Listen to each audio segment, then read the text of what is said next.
October, and that means the small cooking pumpkins are in season. That's great if you have a flock of birds because they love to eat them. My name is Nancy. Let me show you how to do just that. You may have already heard that pumpkins are good for birds, and it's no wonder. They're high in vitamin E, thiamine, niacin, B6, folate, iron, magnesium, and phosphorus, and they're a very good source of fiber, vitamin A, C, riboflavin, potassium, copper, and manganese. If you've heard that beta-carotene is in pumpkins, it converts to vitamin A, which they're usually deficient in, so it's really important. You're going to need a pumpkin, a cutting board, a knife, a shallow pan that fits the pumpkin halves when it's in the oven, a half cup of water, a large spoon, and a container to put the seeds in. Here's how I did mine. First, remove the label so it won't catch on fire in the oven.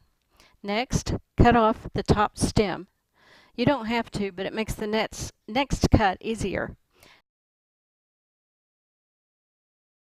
Now slice it down the middle. This is hard, that's why my hands are shaking in the video.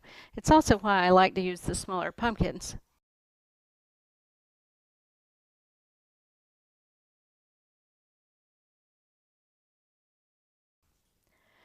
Use a big spoon and dip out the seeds and the stringy stuff.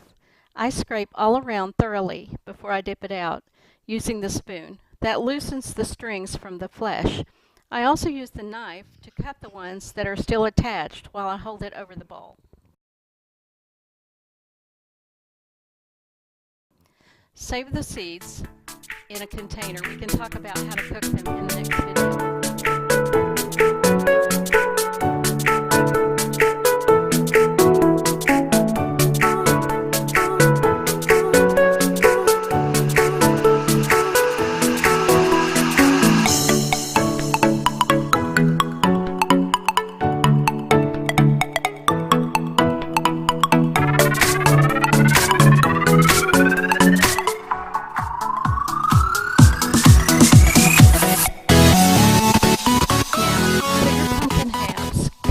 Down on the pan.